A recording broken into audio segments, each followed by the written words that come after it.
राम जी कहते मां, वो जीवन में पुत्र बड़भागी है जो अपने माता पिता के वचन में प्रेम करे, चरण में प्रेम ना करे। कहां प्रेम करे? वचन में। चरण में प्रेम करना बड़ा सरल है। सवेरे उठो पांव छू लो, रात को पांव छू लो, अब बात एक भी न मानो है, लेकिन वचन में प्रेम करने पर जो आज्ञा होगी उसका पालन करना पड़ेगा। राम जी कहते मां, जो पुत्र अपने व्यवहार से अपने माता पिता को संतुष्ट कर दे वो पुत्र संसार में दुर्लभ है। आज विधाता सब प्रकार मेरे अनुकूल हो गए, मेरा छोटा भाई भरत राजा बन जाएगा। मां, इतनी सी बात के लिए पिताजी को इतना कष्ट। राम जी ने पिताजी को दंडवत किया है। महाराज जैसे कान में राम शब्द पड़ा, महाराज मूर्छा से बाहर आए और राम जी को गले लगा लिए। राम जी ने पिताजी से कहा, पिताजी कुछ दिनों की तो बात है, 14 वर्ष निकलने में कितने समय लगेंगे? मैं यूं गया 14 वर्ष रहकर वन में आपके वचन को पूर्ण करके वापस आ जाऊंगा, आप चिंता न करिए। राम जी प्रणाम करके तुरंत मां कौशल्या के पास गए। कौशल्या मैया को कुछ नहीं मालूम, अभी राम जी को देखकर दुलार करने लगी। बोली, राम अब तक आप स्नान नहीं किए, पिताजी राह देख रहे होंगे, शीघ्र स्नान करके पिताजी के पास जाइए। राम आपको युवराज बनना है। राम जी मां को बिठाएं और गोद में सर रखकर राम जी लेट गए। कहे, मां ये बताइए जंगल बड़ा है कि अयोध्या बड़ी है? आप लोग कहिए, जंगल और अयोध्या में बड़ा कौन है? मां बोली, जंगल वन बड़ा है राम। राम जी बोले, अच्छा मां मेरे में और भरत में बड़ा कौन है? मां बोली, तुम बड़े हो। राम जी बोले, मां पिताजी ने धर्म का विचार कर लिया है, मैं बड़ा हूं इसलिए बड़े बेटे को जंगल का बड़ा राजा बना दिया है, अब भरत छोटा है उसे अयोध्या का छोटा राजा बना दिया। पिता दीन मोहि कानन राजू। ये नहीं बोले राम जी कि मुझे वन में भेजा गया है, कहते पिताजी ने मुझे वन का साम्राज्य दिया है, वहां मेरी बड़ी आवश्यकता है। मां कौशल्या मैया तो कांप गई सुनकर। कौशल्या मैया कही, राम एक पुत्र के जीवन का सर्वश्रेष्ठ धर्म है पिता की आज्ञा का पालन करना। पितु आयसु सब धर्म कटीका। लेकिन एक बात कहूं राम, मां का स्थान पिता से भी ऊपर होता है। माता पिता में सबसे अधिक स्थान किसका होता है? पुत्र के लिए मां का स्थान। कौशल्या मैया कहती है, राम यदि केवल तुम्हारे पिताजी ने तुमको बन जाने के लिए कहा है तो मैं तुम्हारी मां हूं, मैं कहती हूं मेरा राम बन नहीं जाएगा, तुम बन नहीं जाओगे। लेकिन राम यदि पिताजी के साथ साथ आपकी मां कैकेयी ने भी बन जाने के लिए कह दिया है तो मां की बात मानकर अवश्य बन चले जाना। राम मां की बात मानकर जाओगे तो वो बन ही तुम्हारे लिए अयोध्या जैसा बन जाएगा, तुरंत चले जाना। जो पितु मातु कहे बन जाना तो कानन सत अवध समाना। अभी राम जी मां से बात कर ही रहे थे, तब तक सीता मैया चली आई। अच्छा आपसे एक प्रश्न करें, जब आदमी बहुत दुख में होता है तो उसको किसकी याद आती है?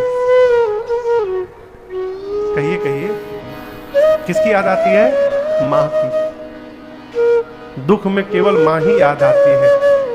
आप इसका मैं उदाहरण दे रहा हूं। आदमी दुनिया की सब भाषा बोले, अंग्रेजी बोले, इटालियन बोले, फ्रेंच बोले, जर्मन बोले, लेकिन जब आदमी रोता है ना तो अपनी मातृभाषा में रोता है। बंगाली अमेरिका में भी रहेगा, जब रोने लगेगा तो बंगाली में रोएगा। बिहारी दुनिया के किसी कोने में बैठ जाए, रोने लगेगा तो माई रे करेगा है। मातृभाषा मां, विपत्ति में केवल मां याद आती है। सीता मैया आई, राम जी को प्रणाम करके बैठ गई और गोस्वामी जी कहते हैं अपने पांव के अंगूठे के नाखून से सीता मैया धरती खुरेचने लगी और मानो अपनी मां से बात करने लगी। कहती है मां, प्रभु बन जाने वाले हैं, प्रभु के साथ मेरा भी जाना तय हो गया है।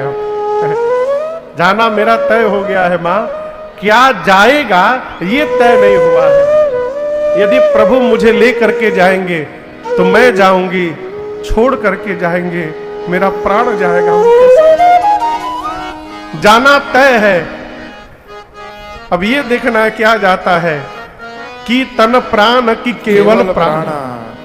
राम जी समझाने लगे सीते, बन बहुत भयानक है, आप कोमल हैं, सुकुमार है, आप बन के लायक नहीं है।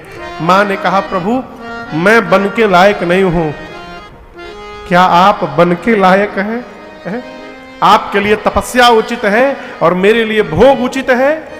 प्रभु एक स्त्री के साथ सारे संबंध हो, माता पिता सास ससुर भाई बहन बेटा बेटी सब हो, केवल पति यदि साथ में न हो तो सबका होना न होने के बराबर होता है।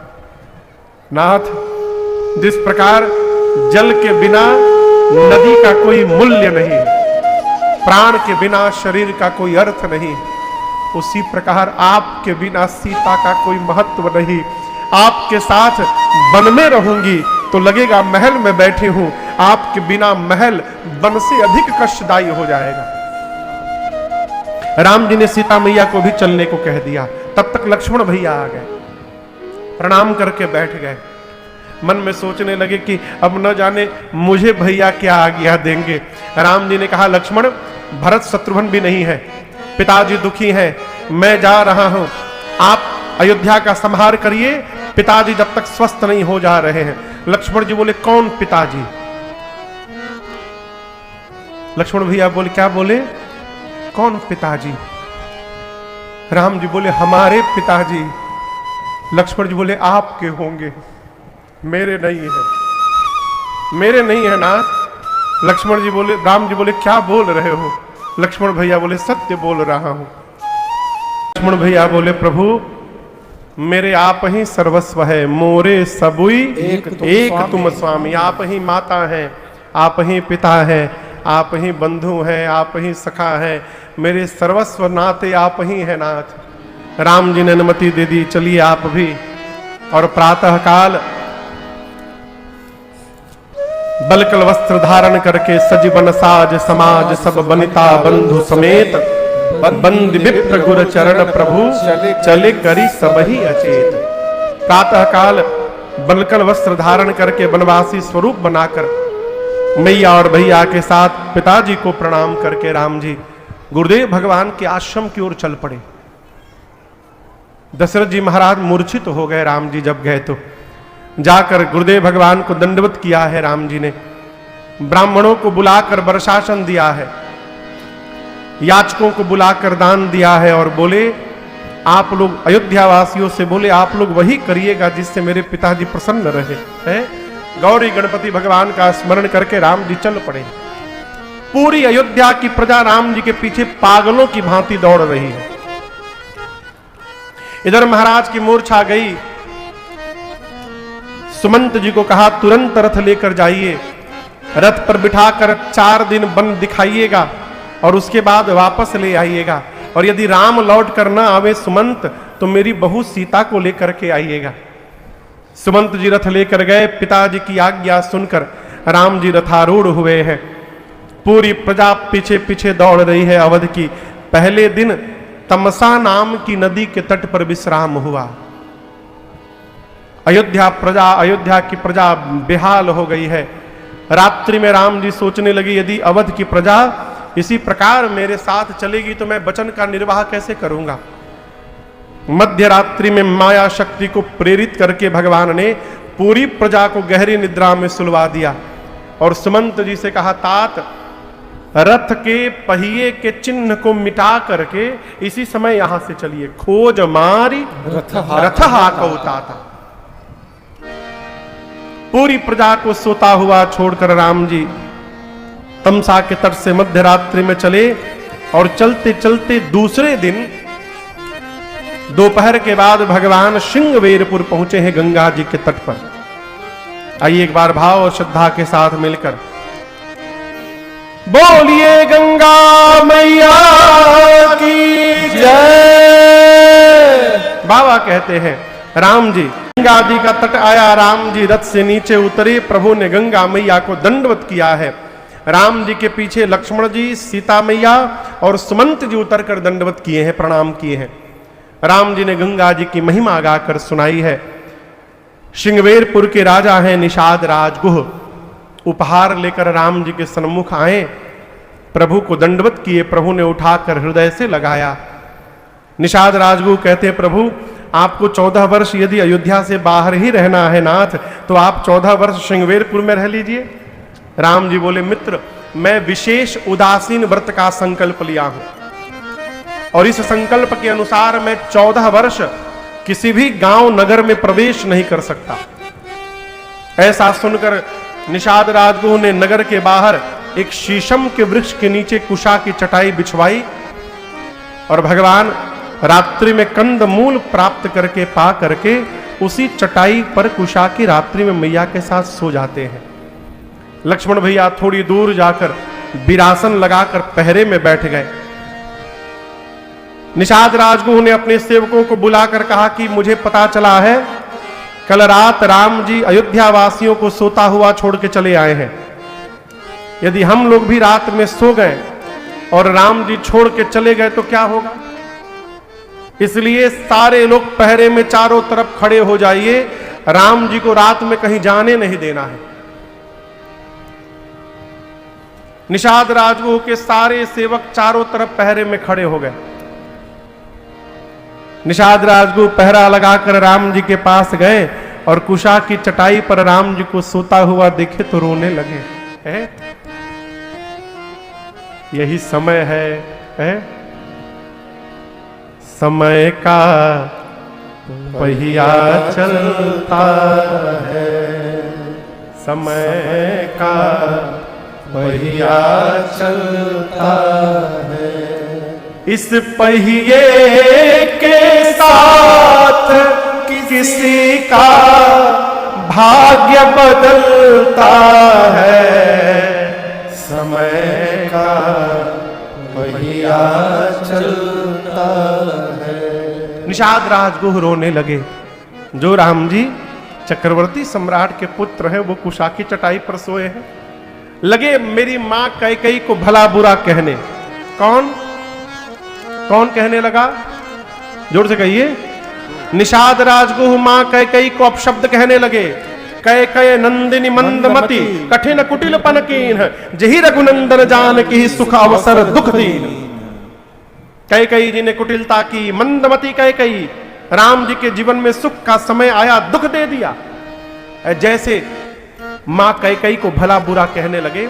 लक्ष्मण जी बोले इधर आइए, मेरे पास आइए, सामने आइए मेरे।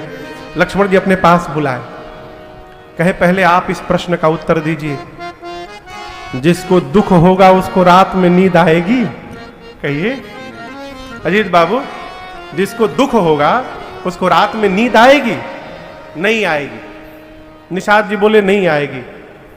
लक्ष्मण जी बोले आप कह रहे हैं मां कैकेयी ने भैया को दुख दिया, यदि भैया को दुख होता तो नींद आती। देखिए भैया चकाचक सो रहे हैं, राम जी सो रहे। निषाद जी, जीवन में कोई किसी को न सुख देता है न कोई किसी को दुख देता है। हम अपने किए हुए कर्म से सुखी होते हैं और हम अपने ही किए हुए कर्म से दुखी होते हैं। कोई किसी को सुख दुख नहीं देता। सुख दुख का असली कारण है मोह। क्या है? मोह। ये क्या है? बोलिए बोलिए, जोर से बोलिए। तौलिया है। अंग्रेजी में टावल बोलते हैं, हम लोग अमेरिका में थोड़ी बैठे हैं। तौलिया है। क्या है? ये किसकी तौलिया है? हाँ बोलिए, मेरी तौलिया है। ये तौलिया यदि फट जाएगी तो आपको कष्ट नहीं होगा, हमको कष्ट होगा। क्यों? मेरी तौलिया फट गई। जिसको आप अपना मान लेंगे उससे आपको मोह हो जाएगा, और उसके साथ तनिक भी ऊपर नीचे होगा तो हमको सुख दुख होता रहेगा। आप समझिए, घर परिवार, आना जाना, मिलना बिछड़ना, जन्म मरण, स्वर्ग नरक, अच्छा बुरा, ये सब मोह का कारण है। इन्हीं से मोह लगा हुआ है। अब मोह के कारण हम सपना देखते हैं। सपना का देख रहे हैं? ये तौलिया तनिक गंदा हो गया है, आज जाकर और सॉफ्टनर डालकर इसको मशीन में डालूंगा और सफेद होकर निकलेगा। तब तक कोई बोला महाराज रुकिए हम ही धो के लाते हूं, ले जाकर पत्थर पर रगड़ के धो दिए, फाड़ दिए। अब हम कहां सोचे थे कि चमकेगा तो और प्रसन्न होंगे, उल्टा फाड़ के लेके चले आए। अब हम रोने लगे, बताओ हमारा तौलिया फाड़ दिए है? इस तौलिए से जो हमारा लगाव है यही हमको दुख दे रहा है, और ये लगाव ही हमको सुख दे रहा है। आप समझ रहे मेरी बात को? इस मोह में पड़कर जो हम सपना देख रहे हैं, यही सपना ही हमको हंसाता है और यही सपना ही हमको रुलाता है। सपना से बाहर निकलिए, ये परमानेंट नहीं है। किराए पर मिला है, किराए पर मिला है, रेंट पे मिला है। लक्ष्मण जी ने कहा ये राम जी जो सोए हैं ये ब्रह्म है। कौन है? ब्रह्म।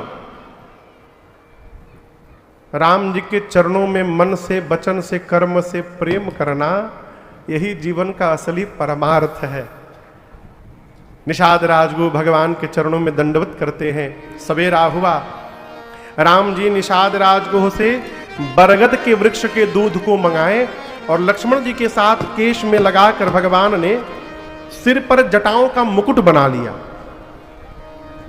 ये दृश्य देखते सरकार सुमंत जी रोने लगे, हाथ जोड़कर बोले प्रभु आपके पिताजी ने कहा है कि 4 दिन वन दिखाकर वापस ले आना। राम जी ने सत्य की दुहाई देकर मना किया और बरबस प्रभु ने सुमंत जी को वापस भेजा। बरबस राम सुमंत पठाए, उसके बाद सुरसरी तीर आप तब आए। सुमंत जी को बरबस विदा किया और उसके बाद राम जी गंगा जी के तट पर आए, गंगा जी को पार करने के लिए। यहां से केवट भैया की कथा प्रारंभ होती है। किनकी कथा? जोर से कहिए। आपको एक बात बताऊं, पिछली रात्रि जब निषाद जी पहरा लगाए थे सबको, तो जहां लक्ष्मण जी और निषाद राज को बात कर रहे थे ना, ये केवट भैया वहीं बगल में पहरा दे रहे थे और अरुण भैया सब बतिया सुन लिए हैं। क्या सुन लिए हैं? राम जी जीव नहीं है, राम जी ब्रह्म है। और इसके बाद वाला भी सुन लिए हैं कि राम जी के चरण में मन से, वचन से, कर्म से प्रेम करना, यही जीवन का असली परमार्थ है। केवट भैया मन में ठान लिए हैं कि ऐसा अवसर अब दोबारा मिलने वाला नहीं है, इसको मैं जाने नहीं दूंगा। सवेरा हुआ, दौड़ कर गए अपने राजा निषाद राजगुह के पास केवट जी और बोले प्रभु हम एक प्रार्थना लेकर आए हैं। बोले कहो। बोले हमको वचन दीजिए, हम जो कहेंगे आप करेंगे ना। बोले पहले कहो। केवट जी बोले हम चाहते हैं कि राम जी मेरी नाव पर बैठकर गंगा जी को पार करें, तो आप पूरे श्रृंगवेरपुर में डुगडुगी बजवा दीजिए कि आज दूसरा कोई भी नाव चलाने वाला नाविक किनारे गंगा के नहीं जाएगा। निषाद राज को जोर से हंसे, यही चाहते हैं? बोले बस यही चाहते हैं। बोले अभी बजवा देता हूं। पूरे नगर में डुगडुगी बज गई, कोई भी नाव चलाने वाला नाविक गंगा तट पर आज नहीं जाएगा। केवट भैया दौड़ कर गए, नाव किनारे से खोले, अब बैठ के नाव बीच गंगा में ले जाके खड़े हो गए। सोचे यदि किनारे रखेंगे, राम जी सीधे आके चढ़ ही जाए, अब फिर बोले ले चलो, तब क्या होगा? इसलिए आउट ऑफ रीच रखो इनके। दूर ले जाकर बीच नदी में खड़ा किए हैं। राम जी पहुंचे हैं, राम जी हैं, सीता मैया हैं, लक्ष्मण जी हैं और साथ में निषाद राजगुह भी खड़े हैं।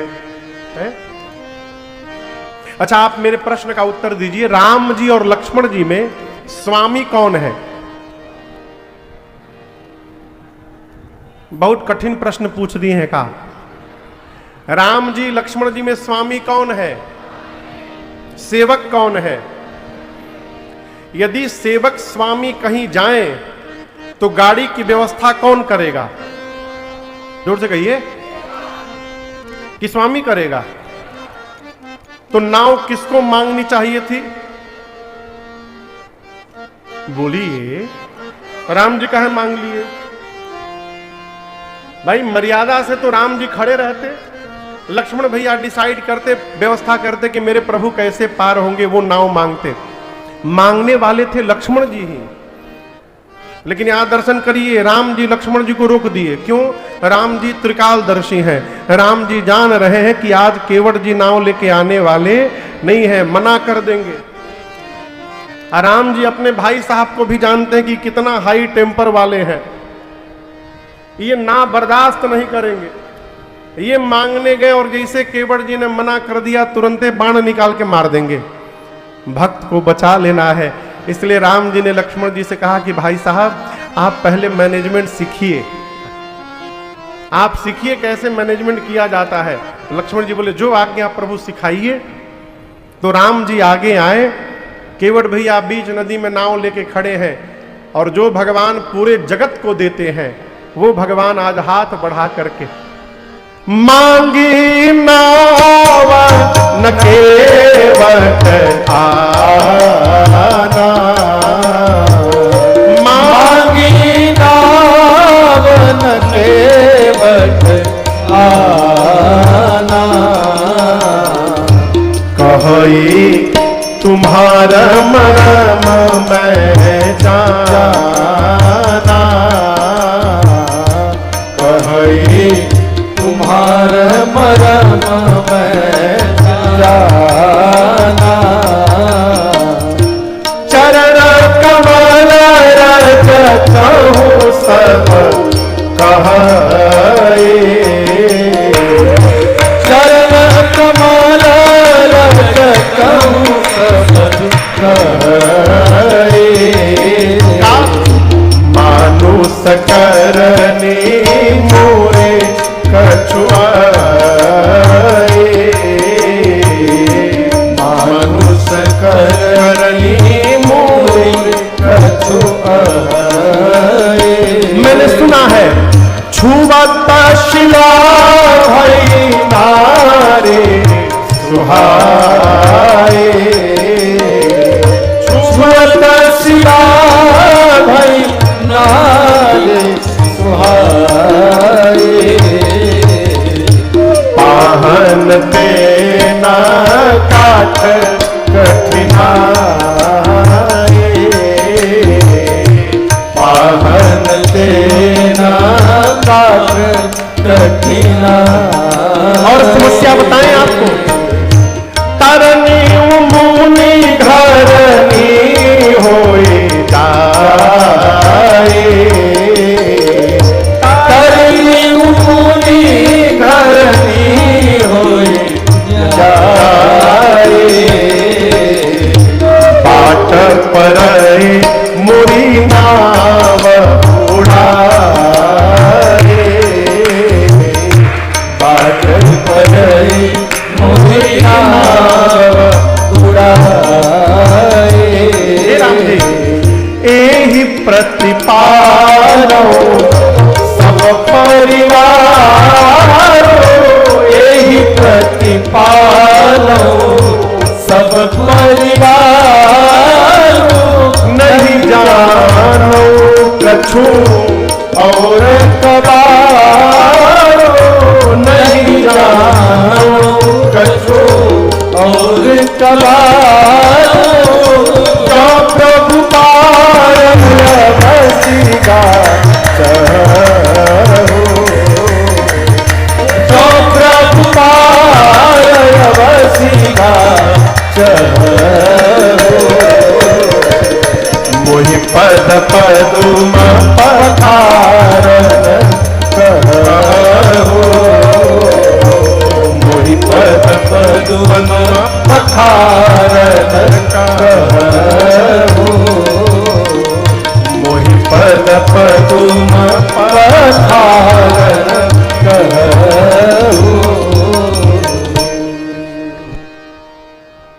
केवट भैया से राम जी ने केवल इतना कहा, मांगी नाव। राम जी बोले, केवट जी क्या आप अपनी नाव यहां लेकर आएंगे? बस इतना राम जी ने कहा। केवट जी क्या बोले? नहीं लाऊंगा। और केवल ये नहीं बोले नहीं लाऊंगा, बोले हम आपके मर्म को जानते हैं। और मान लीजिए कोई आदमी आवे और आप उसे कह दीजिए हम सब जान रहे हैं, आदमी डिस्टर्ब हो जाएगा। हम सब जानता नहीं का खेला हो रहा बा।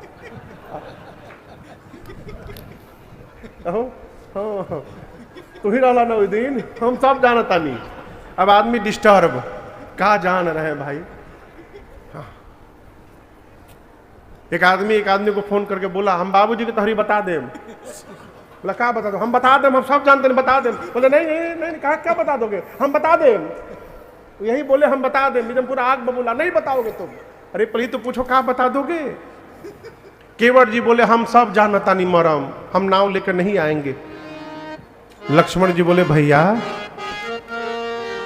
जन्म से आपके साथ मैं लगा हूं, आज तक आपका मरम मैं नहीं जान पाया। ये अभी अभी आए केवट जी कहते आपके मरम को जान गए हैं। राम जी बोले पूछो कौन सा मरम जान गए? लक्ष्मण जी पूछे कौन सा मरम आप जान गए? केवट जी बोले मैं जान गया हूं कि ये जो आपके भैया हैं ये कौन है। बोले क्या जान गए? केवट जी कहते देखिए राम जी, हमारे बाबा नाव चलाए, बाबा के बाद हमारे बाबूजी नाव चलाए, अब बाबूजी के बाद मैं चला रहा हूं। यही काम है, खानदानी काम है हमारी नाव चलाना। हम रोज यहाँ सैकड़ों लोगों को इस पार उस पार करते हैं। लेकिन आपसे एक बात कहे राम जी, आज तक जो भी आया मुझे आदेश देता था। पहली बार कोई आया है जिसने आदेश नहीं दिया है, निवेदन किया है आपने। आदेश हम नौकर से वो देते हैं और निवेदन हम उससे करते हैं जब मानते हैं कि वो सामान मेरी नहीं सामने वाले की है। आज तक जो भी आया इस केवट को नौकर बनाता रहा। पहली बार कोई आया है जो मुझे इस नाव का मालिक मान रहा है, और सामने वाले को मालिक बनाना ये भगवान को छोड़कर कोई नहीं कर सकता है। मैं जानता हूं आप कौन है, मैं लाऊंगा नहीं।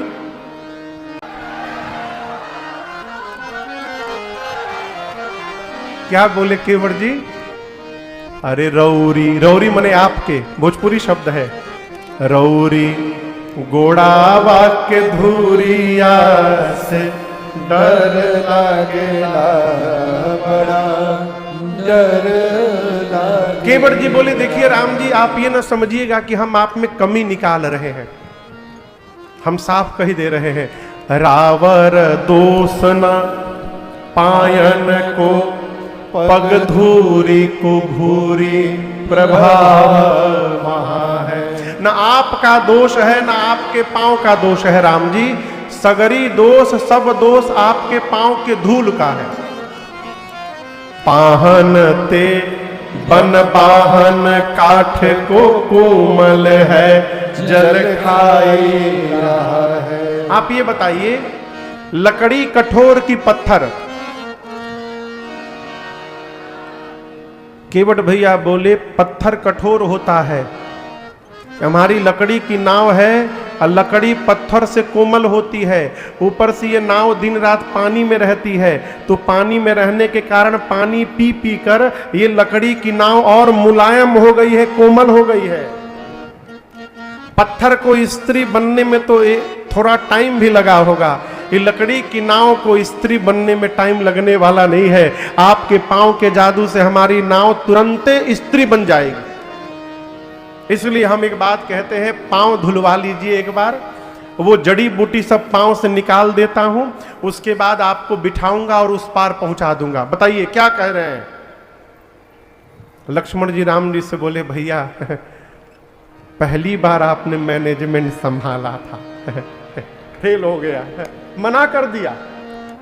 मैं मांगता, मना करता तो बता देता मैं। राम जी बोले इसीलिए तो नहीं मांगने दिया आपको कि आप बता दिए होते। लक्ष्मण भैया बोले मना कर रहा है। राम जी बोले तो क्या हुआ, मेरा भगत है। लक्ष्मण बोले मतलब आपकी जो बात नहीं सुन रहा है वो आपका भगत। आप कह रहे नाव लाऊ, नहीं ला रहा, आप कहते भगत, माने जो आपकी बात न माने सब आपके भगत। राम जी बोले और कौन नहीं मान रहा है? लक्ष्मण जी बोले पीछे देखिए, 1.5 घंटा हो गया, आपने सुमंत जी को कहा कि रथ लेकर अयोध्या जाइए, देखिए पेड़ के नीचे खड़े, देखिए गए नहीं है। उनको आप कही रहे हैं चले जाओ, वो जा नहीं रहे हैं।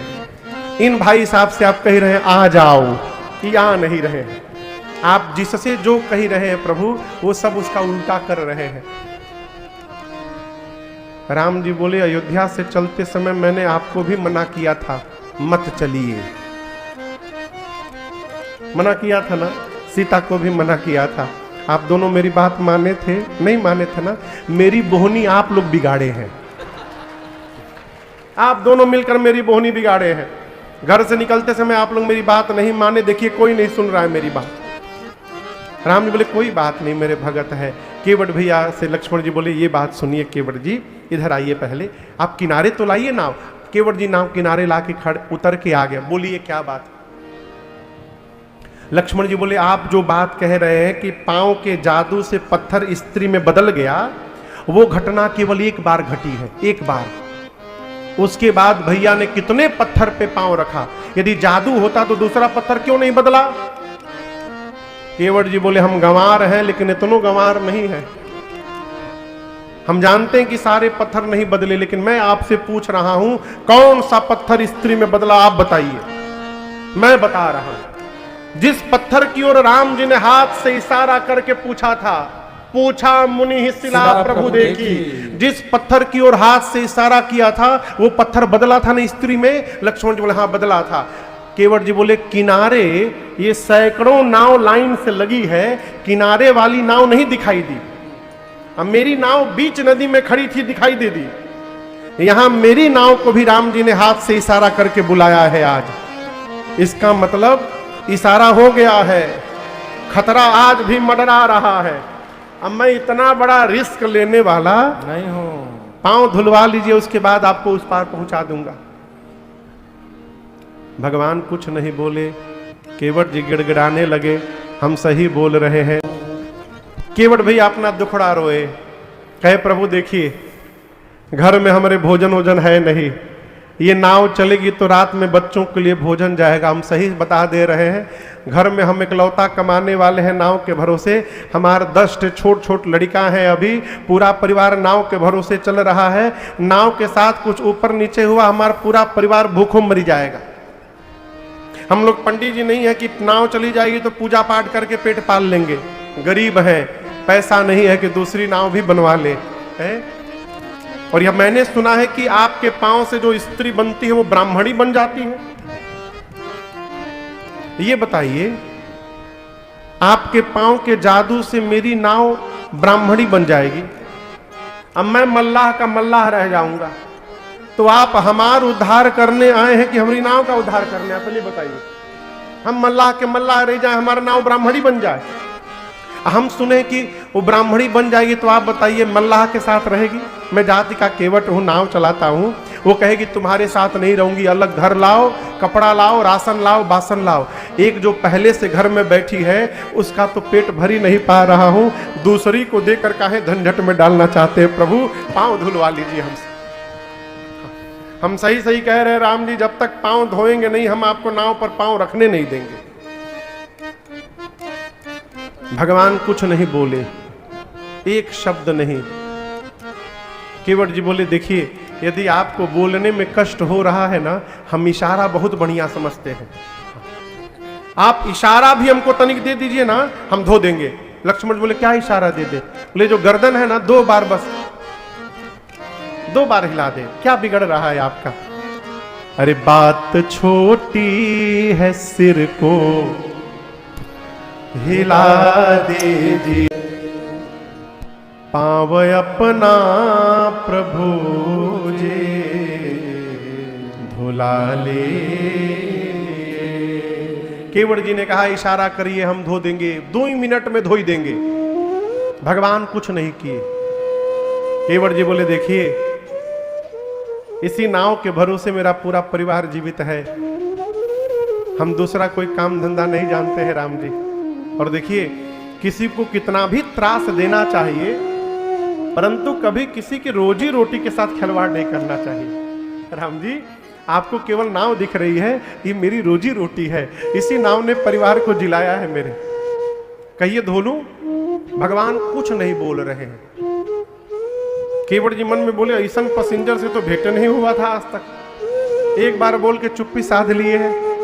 केवट जी बोले देखिए यदि आपको पांव नहीं धुलवाना है तो ये भी बोलिए, मेरे पास दूसरा उपाय है। लक्ष्मण जी बोले तब से नहीं बोल रहे, इसका क्या मतलब होता है? दूसरा उपाय क्या है? केवट भैया बोले, गोस्वामी जी कवितावली जी में लिखते हैं, यही घाट ते थोड़ी के दूर है, कटिलो जल था दिखाई हो जो। केवट जी बोले किनारे किनारे आगे चलकर एक ऐसा स्थान हम जानते हैं जहां केवल कमर भर पानी है, नाव की आवश्यकता ही नहीं पड़ेगी। आगे आगे लाठी लेके मैं चलूंगा, पीछे से आप लोग आइएगा, पैदल ही पार करा दूंगा। लक्ष्मण जी बोले 1.5 घंटा से फंसाए हो, पहले क्यों नहीं बताए? चलो वहीं पर ले चलो, पैदल पार करेंगे। केवट जी बोले रात में ले चलेंगे। लक्ष्मण जी बोले मतलब? अभी सुबह का 8 बज रहा है, तुम कह रहे हो रात में ले चलेंगे, इसका क्या मतलब? केवट जी बोले हम मूर्ख हैं लेकिन इतने भी मूर्ख नहीं है।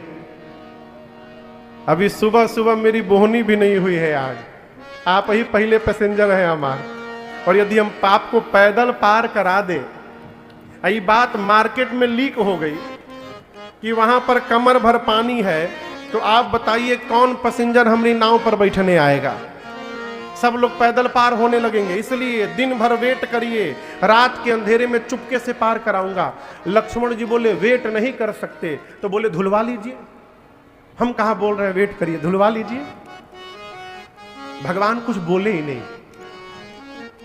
केवट भैया अपना आप तन रुख बदले, कहे मैं तब से कही रहा हूं धुलवा लीजिए धुलवा लीजिए, आपको क्या लग रहा है? मेरी आवश्यकता है, अब मैं पांव नहीं धोऊंगा आपका, बहुत हो गया, मैं जान गया आपको जाना होना नहीं है। और आपसे एक बात सुन लीजिए, आप यदि पांव धुलवाते तो हमको आनंद लाता, आप नहीं धुलवाएंगे तो और आनंद आएगा।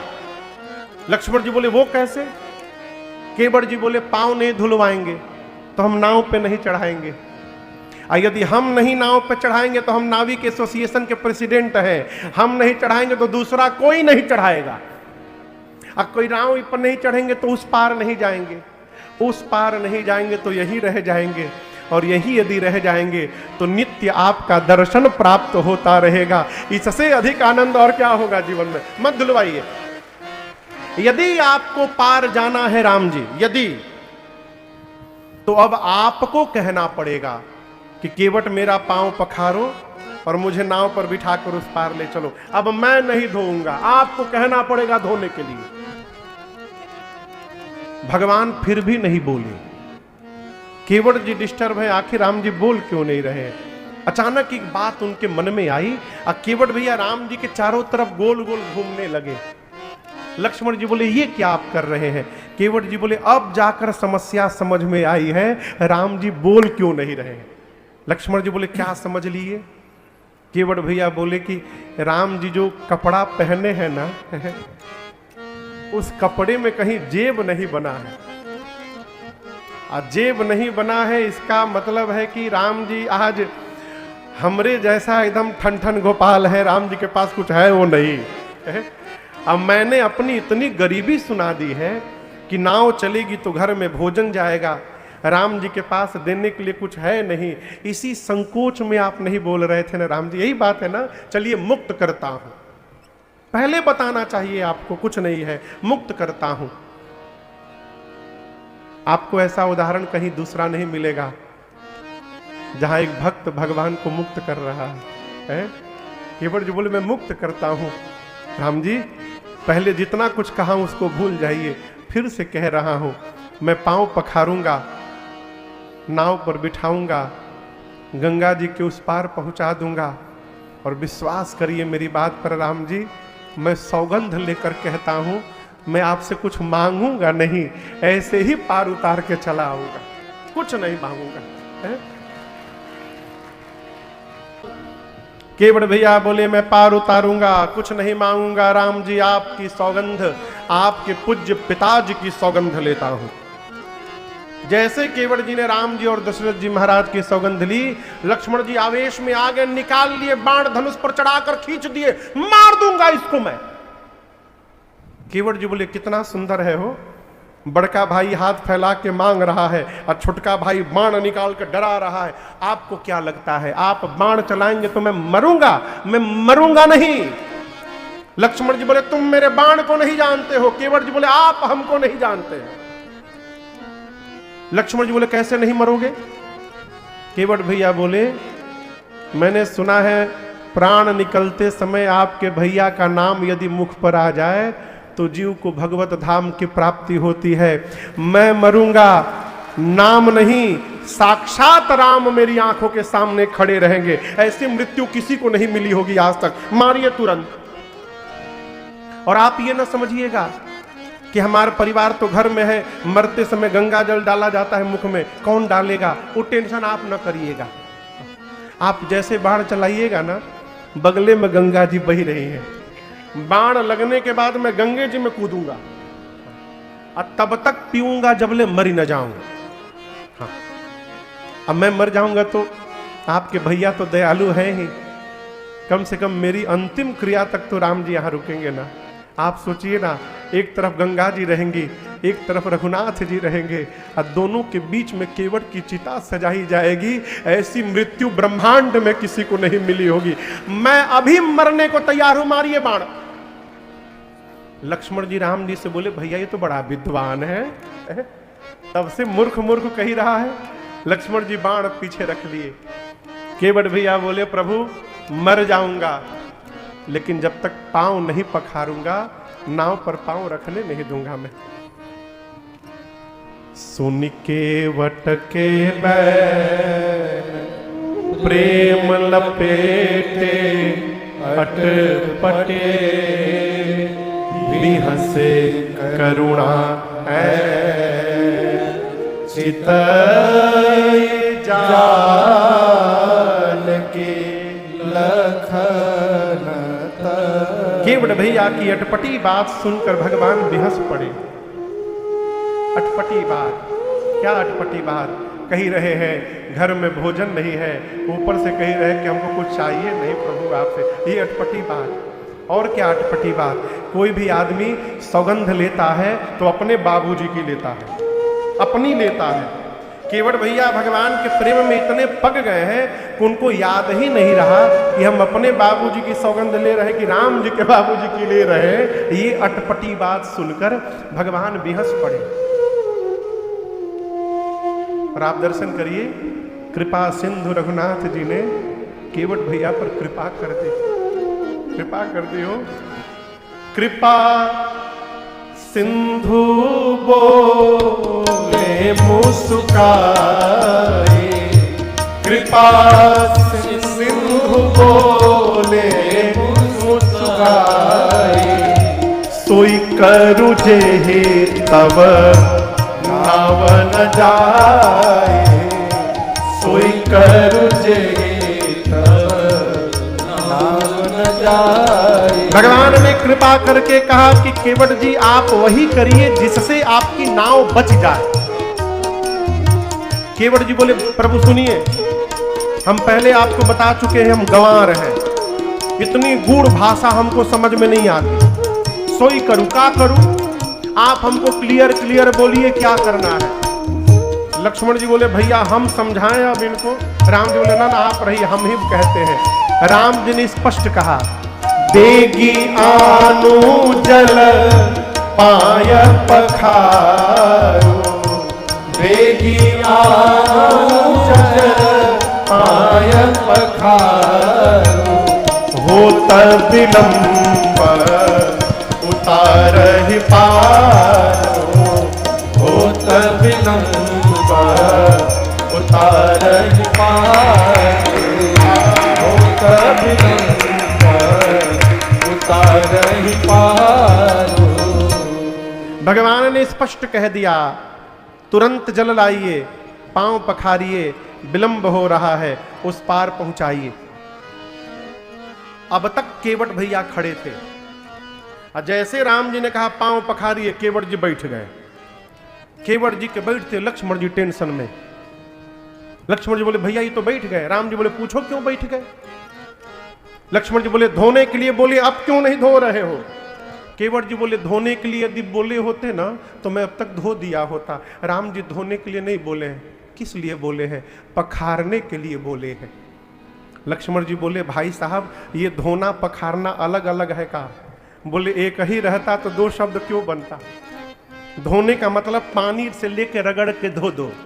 अब पखारने का मतलब बगल अगल बगल में पत्नी को, बच्चों को, पूरा परिवार को बिठाकर और उनके सामने धोने का नाम है पखारना। अब कहिए पत्नी बच्चे तो घर में है, अकेले कैसे पखारे हम।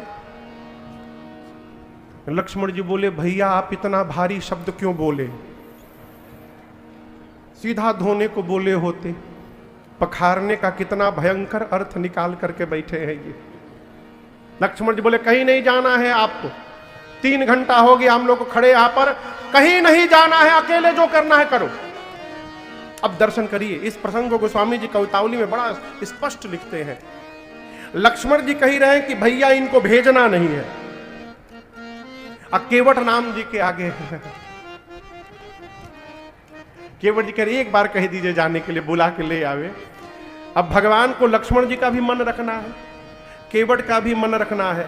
तो गोस्वामी जी कहते हैं कवितावली में, अरे प्रभु रुख पाई के, भगवान का रुख पाकर केवट जी भाग गए। रुख यानी आंख का इशारा। भगवान मुंह से नहीं बोले। लक्ष्मण जी बोले कि भैया इनको भेजना नहीं है। राम जी बोले बिल्कुल नहीं भेजना है। अब केवट जी को देखकर राम जी इशारा किया। जैसे भगवान ने कनखी मारा, केवट जी भाग गए। लक्ष्मण जी बोले भैया बिना बोले भाग गया। राम जी बोले भाग गया तो हम क्या करें। अरे प्रभु रुख पाई के, केवट भैया दौड़े। अब बुलाई बालक घर ने हूं, बच्चों को बुलाए, चुनवा मुनवा टुनवा कुनवा, पत्नी को बुलाए, पूरा परिवार बीच रास्ते में इकट्ठा हुआ। केवट जी बोले किनारे जाओ, 2 पुरुष हैं, एक सांवले हैं एक गोरे हैं, गोरके के पास भूल कर मत जाना, बहुत खतरनाक, हर बात में बाण निकाल लेता है। जो सांवले वाले हैं ना वो तो बोलते ही नहीं है। जाकर बंदी के चरण अचहु दिसे बैठे थे। केवट जी ने कहा जाकर सांवले वाले को प्रणाम करना, प्रणाम करके चारों ओर से घेर करके बैठ जाना। पत्नी ने पूछा प्रणाम तक तो ठीक है, घेराबंदी क्यों करना है। केवट जी बोले 3 घंटे से खड़ा किया हूं, 3 घंटा भी और खड़ा करना है उनको, घिरे रहेंगे तो भाग नहीं पाएंगे। केवट जी का परिवार आया, भगवान को प्रणाम करके चारों ओर से घेर करके बैठ गया। लक्ष्मण जी मन मन बोले मन में और पांव धुलवाइए। घेराबंदी शुरू हो गया। केवट जी के बच्चों से पूछे कहाँ है तोहार बाबूजी। बोले बच्चे बोले हम क्या जाने। केवट जी दौड़े घर में, जाकर सोचने लगे किसमें पांव धुला जाए। कठौता था और कठौती। कठौता जानते हैं आप लोग, लकड़ी का होता है, उसमें भी 2 तरह का होता है, कठौता और कठौती। केवट जी सोचे यदि कठौती ले चलूं, स्त्रीलिंग है, जड़ी बूटी का असर हुआ, पांव का जादू चल गया तो स्त्री बन जाएगी कठौती। कठौता पुलिंग है, यदि जादू भी चला हो सकता है कहीं लड़का बन जाए। कठौता यदि लड़का बन जाएगा तो बड़ा आराम होगा, उसी लड़के से रोज नाव चलवाऊंगा, शाम को हिसाब लिया करूंगा। तो छोटा कठौता लिए। अरे छोटो सो कठौता भरी आनी पानी गंगा जो धोई पाय प्रियत पुनीत पारी फेरी फेरी। गोस्वामी जी कहते हैं फेरी फेरी माने बदल बदल कर कई बार धोया। कैसे धोया दर्शन करिए। छोटे से कठौता में केवट जी जल लाए, सबसे पहले तो कठौते का साइज देखते लक्ष्मण जी आग बबूला हो गए। राम जी से बोले भैया देखिए जानबूझकर छोट बर्तन लाया है। केवट जी बोले छोटा आदमी का सब सामान छोटा होता है, आप जिसको छोटा कह रहे हैं मेरी आंख से देखिएगा तो यही बड़ा दिखाई देने लगेगा। इतना छोटा था कि उसमें एक ही पांव आए। राम जी का दाहिना पांव रखे, रगड़ के धोए, अब पूरा जल पी गए। कहे प्रभु बायां बाकी है अभी। दोबारा गए, जल लाए, पूरा पांव धोए और धो के बैठ गए। भगवान के दूसरे पांव को, बाएं पांव को कठौता के जल से बाहर नहीं निकाल रहे। राम जी बोले क्या हुआ, बाहर निकालिए। केवट जी बोले प्रभु गलती हो गई हमसे, दाहिना पांव में धोया था, आप फिर से नीचे रख दिए, उसमें फिर धूल लग गया। राम जी बोले ऐसे तो आप जितनी बार धोइएगा उतनी बार लगेगा। बोले प्रभु अब नहीं लगेगा, बायां पांव धो दिया हूं, इसको आप मेरे गमछे के ऊपर रख दीजिए और दाहिना प्रभु एक बार और धोना पड़ेगा। लक्ष्मण जी मने मन बोले प्रभु अब ये डबली आने लगा, अब दूसरी बार धोएगा। तीसरी बार जल लाए, दाहिना पांव दोबारा धोए, तीनों बार का पानी जल केवट जी स्वयं पी गए। अब भगवान केवट जी के गमछे पे खड़े हैं। लक्ष्मण जी बोले हो गया ना, आप जो चाहते थे हो गया, आप पार ले चलिए। केवट जी बोले हमारा लड़का। बोले क्या मतलब? केवट जी राम जी बोले प्रभु हम जब आपका चरणामृत पी रहे थे ना तो हमारा जो छोटका है ना ऐसे मुंह खोल के बैठा था प्रभु। राम जी बोले मतलब? तो प्रभु एक बार और धुला लीजिएगा ना, एक बार तो थोड़ा बच्चों को प्रसाद बट जाएगा प्रभु, एक बार और। लक्ष्मण जी एकदम भीतर भीतर उबल रहे हैं। राम जी बोलो चलो आखिरी बार। चौथी बार गए, जल लाए, पखारे और आप दर्शन करिए, अपने बच्चों का मुख खोल खोल के केवट भैया उसमें चरणामृत डाल रहे हैं। राम जी खड़े देखकर मुस्कुरा रहे हैं। पूरे परिवार को तार दिया केवट भैया ने,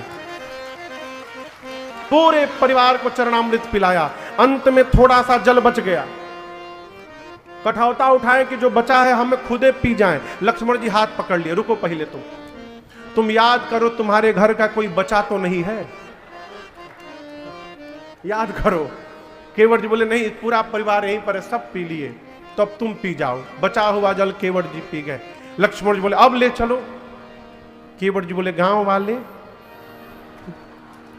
आप तो उतर के चले जाएंगे, हमको लौट कर इसी गांव में आना है, क्यों झंझट में डालने रहे प्रभु, इसके बाद तो कोई बचा ही नहीं। गांव वाले अंतिम है प्रभु, एक बार और। राम जी बोले अंतिम बार जाओ। गए, पांचवी बार जल लेकर आए, धोए।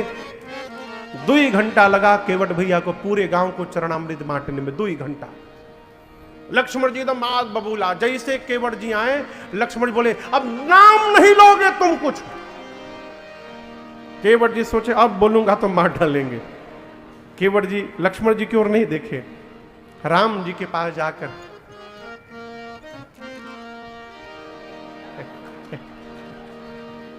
राम जी बोले क्या? तो प्रभु एक बार और धोऊंगा। राम जी बोले क्या बोले? हम लोग कब से खड़े हैं केवट, आपको कुछ पता है कितना विलंब हो रहा है पार जाने के लिए? केवट भैया बोले यही तो मैं कह रहा हूं नाथ, आपसे पहले भी कई लोग पार जाने के लिए खड़े हैं। राम जी बोले दिखाई तो कोई नहीं दे रहा है। केवट जी बोले नाथ आप यदि देख लिए होते ना वो सब कब के पार हो गए होते, आप देखे नहीं इसलिए सब फंसे। भगवान बोले किसकी बात कर रहे हो? केवट बोले भैया बोले हमारे सारे पितर फंसे हुए नाथ, मेरे सारे पूर्वज फंसे हैं, आज ही अवसर मिला है सबको पार करने का। मैंने आज तक पितृपक्ष में अपने पितरों को एक लोटा जल भी नहीं दिया है। प्रभु आज जो स्वाद मेरी जिह्वा को मिला है ना, यही स्वाद मैं अपने पिताजी, अपने बाबा परबाबा को देना चाहता हूं नाथ, एक बार और पांव धुलवा लीजिए। राम जी ने अनुमति दे दी और आप दर्शन करिए। केवट भैया बाबा कहते हैं केवट रामा रजाय सुपावा, केवट राम रजाय सुपावा, पाने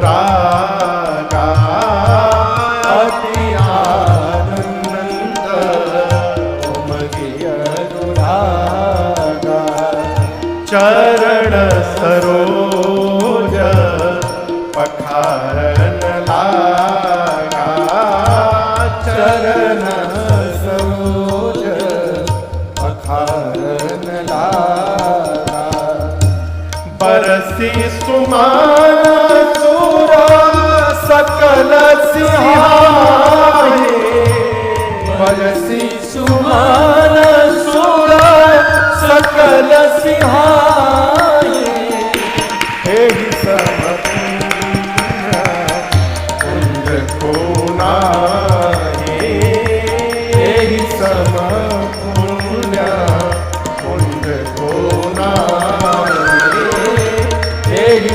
समपुण्य कुंज को नाहि। केवट भैया जल लेकर आए और दर्शन करिए। अति आनंद उमगे अनुराग। अति आनंद, अति उमंग और अति अनुराग के साथ केवट जी भगवान के श्री चरण को पखारते हैं और भगवान को ही साक्षी बनाकर केवट भैया अपने पितरों को तर्पण करके और उनके जन्म जन्मांतर की प्यास को समाप्त कर देते हैं। अपने पार भय, परिवारी जनों को पार किए, गांव वालों को पार किए, पितरों को पार किए और सबको पार करने के बाद अब केवट जी भगवान को पार किए। गंगा के उस पार पहुंचे हैं। सबसे पहले सीता मैया उतरी, फिर राम जी उतरे, फिर निषाद राजगुह उतरे, फिर लक्ष्मण भैया उतरे और सबके उतरने के बाद केवट उतरे दंडवत के। सबके उतरने के बाद अंत में केवट भैया उतरे। और आप मानस जी पढ़िएगा, केवट जी अब तक राम जी को प्रणाम भी नहीं किए थे और जब गंगा पार कर लिए तो उतरने के बाद सबसे पहला काम किए, राम जी के चरणों में दंडवत किए केवट जी। भगवान का एक स्वभाव है कि जैसे भगवान के सामने कोई गिरता है, भगवान उसको तुरंत उठा लेते हैं। भगवान किसी को गिरा हुआ बर्दाश्त नहीं करते। लेकिन आप दर्शन करिए, केवट जी भगवान के चरणों में गिरे, आज राम जी ने केवट जी को उठाया नहीं। क्यों नहीं उठाया? राम जी सोचते हैं, इन्होंने कह दिया कुछ नहीं लूंगा, मेरा धर्म क्या कहता है खाली हाथ भेज देना है। मैं उठाऊंगा तो केवट जी को दूंगा क्या, मेरे पास कुछ भी नहीं है। और प्रभु के इस संकोच को मेरी मां जान गई। और दर्शन करिए, पियहिय की सिय जान निहारे। मां ने तुरंत अपने उंगली में से मणि मुदरी मन मुदित उतारे। मां ने स्वर्ण की मुद्रिका निकाली उंगली में से और राम जी से कहा, प्रभु आप संकोच न करिए, केवट भैया को ये मुद्रिका उत्तराई में दे दीजिए। राम जी बोले, सीता जी आप अपने हाथ से निकाल ली इसको। मां ने हाथ जोड़कर कहा, नाथ मेरे पिताजी ने जिस दिन पाणी ग्रहण संस्कार के समय इस हाथ को आपके हाथ में सौंपा था, उस दिन से ये आपका हाथ बन गया था, ये मेरा तो है ही नहीं प्रभु, है? ये आपका है। और आपकी मर्यादा के सामने इस मुद्रिका का कोई मोल नहीं है प्रभु। आप ये न सोचिए, केवट भैया को ये मुद्रिका दे दीजिए नाथ। वो मुद्रिका मेरी मां के हाथ में थी। राम जी ने केवट भैया से कहा, कहे वो कृपाल ले उतराई। राम जी ने केवट जी से कहा, केवट जी मां आपकी उतराई दे रही है, उतराई स्वीकार करिए। मालूम है केवट जी क्या किए? अब तक केवट जी भगवान के चरण में गिरे थे और जब केवट जी ने देखा कि मां अपने हाथ से मुद्रिका निकाल ली है, केवट चरण गहे अकुलाई। व्याकुल होकर केवट भैया भगवान के चरणों को भुजाओं में जकड़ लिए, पकड़ लिए। कहे नाथ मैं कितना बड़ा अभागा हूं मैं, मेरी मां के शरीर पर आभूषण के नाम पर मुद्रिका बस थी और आज मेरे लिए मेरी मां को वो भी निकालना पड़ गया है। मैंने सौगंध ली है कि मैं कुछ नहीं लूंगा, आप बरबस मुझे देकर मेरा सौगंध तोड़ना चाहते हैं प्रभु। जीवन के दुख का सबसे बड़ा कारण है हमको जो प्राप्त हुआ है वो हमको दिखाई नहीं पड़ता, और जो नहीं मिल सकता हम उसी की कल्पना में लगे रहते हैं। ये दुख का सबसे बड़ा कारण है। केवट जी कहते प्रभु आज मुझे क्या नहीं मिला, नाथ आज मैं काह न पावा। भगवान बोले मैंने क्या दे दिया? केवट जी बोले प्रभु मिटे दोष दुखदारे। मेरा दोष का संबंध आंख से होता है। दोष का संबंध किससे है? आंख से। केवट जी कहते हैं आज आपको देखने के बाद ना अब कुछ देखने की चाह नहीं रही प्रभु, आपने मेरे दोष को समाप्त कर दिया नेत्र के। दुख का संबंध मन से होता है प्रभु, जिस मन में आप बस गए उस मन से आप सुख के समुद्र हैं। जहां सुख का समुद्र चला जाए वहां दुख कैसे रहेगा? मिटे दोष दुख, दारिद्र यानी दरिद्रता। अजीत बाबू दरिद्रता समझते हैं? दरिद्रता माने अभाव नहीं, दरिद्रता का संबंध अभाव से नहीं है, दरिद्रता का संबंध स्वभाव से है। दरिद्र कौन? जो होने के बाद भी मांग रहा है वो दरिद्र आदमी। घर में रखने का जगह नहीं है उसके बाद वो मांग रहा है, दरिद्र आदमी। और दरिद्रता जीवन का सबसे बड़ा दुख है। काकभूषुंडी जी कहते हैं गरुण जी महाराज से, गरुण जी ने पूछा था कि जीवन का सबसे बड़ा सुख क्या है, सबसे बड़ा दुख क्या है? काकभूषुंडी जी कहते हैं हे पक्षीराज, यदि जीवन में अचानक संत मिल जाए ये सबसे बड़ा सुख है, और जीवन में दरिद्रता है ये सबसे बड़ा दुख है। नहीं दरिद्र सम दुख जग माही, संत मिलन सम सुख जग नाही। केवट जी कहे आपको प्राप्त करने के बाद अब कुछ चाह नहीं रही प्रभु, आपने मेरी दरिद्रता मिटा दी और आपके चरणामृत को पान करने से यहाँ का ताप चला गया प्रभु। आपने मेरा दोष दुख दरिद्रता ताप सब समाप्त कर दिया। अब इससे अधिक जीवन में और क्या चाहिए प्रभु? कुछ नहीं चाहिए। है? अब कछु नाथ न चाहिए, ये महामंत्र है। आपको एक बात कहूं, बोलूं? कहिए। जो कहेंगे उसको मानिएगा। कहिए। आज से यदि कोई भी आपसे पूछे ना कैसे है, रोइएगा मत। कोई भी आपसे पूछे, किसी भी स्थिति में पूछे कैसे हैं, एक वाक्य रटिए, हमेशा कहिएगा बरस रही है उसकी कृपा, आनंद हो रहा है। ये महामंत्र है। दिन रात रटिए, उसकी कृपा है, खूब कृपा। इतना कह दीजिए ना, इतना कह दीजिए कि भगवान भी सोचने पर विवश हो जाए। ये जितना प्रचार कर रहा है उतनी तो मैंने कृपा ही नहीं की है इस पर। तो नहीं होगी तो बरस जाएगी। यदि रोते रह जाएंगे ना तो भगवानों कहेंगे किस अभागे को दे दिया हो। जितना भी तो रोता रहता है, जो है वो भी चला जाएगा। और हम आपसे कहें यदि ठीक से हिसाब होने लगे कर्म का तो जो मिला है सब चला जाएगा। ये तो कहिए भगवान अपने भगत का दोष देखते ही नहीं है। देख दोष कब होना उन्हें आने। इसलिए हमेशा कहिए खूब कृपा है भगवान की। कैसी है? बरस रही है। और अपने घर के ठाकुर द्वारी में जाकर कहा करिए प्रभु तेरा शुक्र